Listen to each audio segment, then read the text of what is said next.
of bombings, 5 in total in Texas now. The most latest happening early this morning in San Antonio, Texas. It was a package that was actually shipped from Austin to Austin, and it prematurely detonated at a FedEx facility. There were 75 employees at the time. It exploded on a conveyor belt. Luckily, nobody was injured, but that is not the case in the prior explosions. I'm going to be rejoined now by Bernard Zaper. He's a former special agent in charge at the ATF and faculty associate, Arizona State University School of Criminology and Criminal Justice.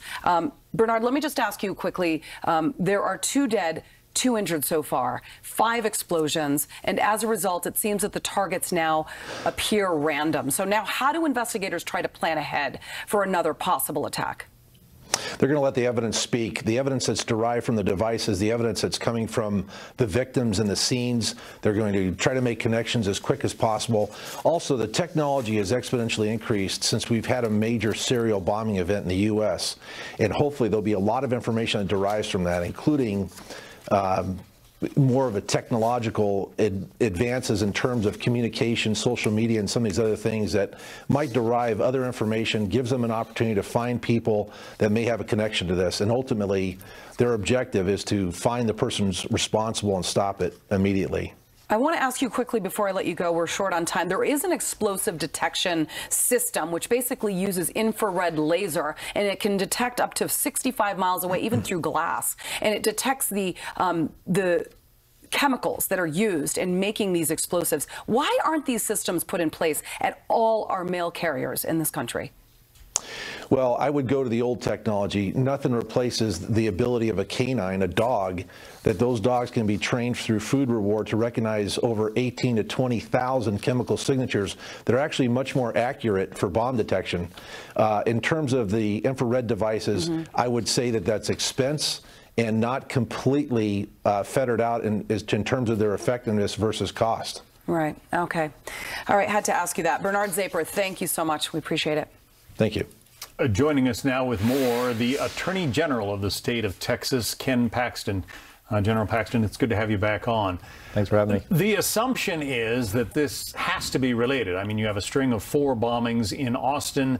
Then you have this package that goes off in a FedEx facility. Is it too early to say that this is related to the 4 earlier explosions? I think it's not definitive that they're connected, but certainly common sense tells you that it is very likely connected, and I think we're going to find out soon that it is connected.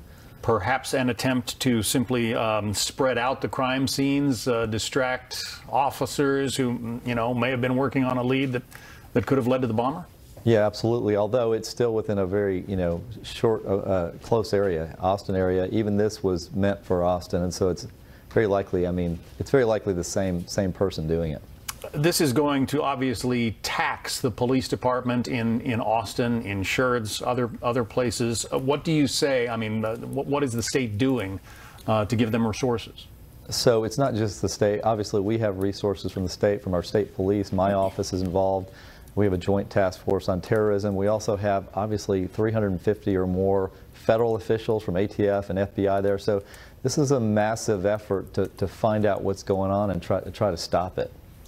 The early packages were left on people's doorsteps, apparently by the bomber or bombers, targeting, obviously, individuals. Then you have the roadside bomb that was tripped by a tripwire, just a couple of people who happened to come along.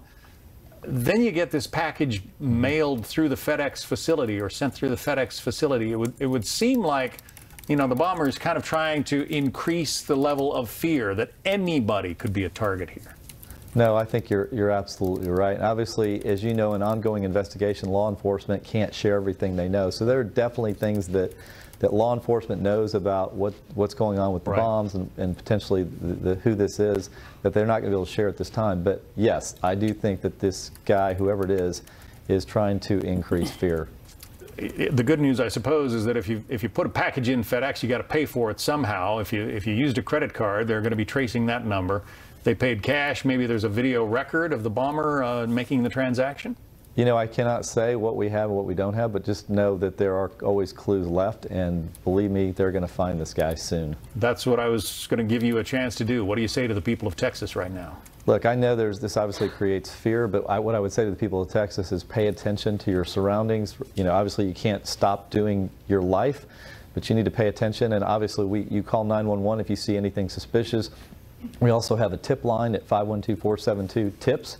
So if you have any information, there's also a reward. The governor's offered money. There's other reward money, over $115,000 offered. So anything that is provided obviously could help us solve this more quickly.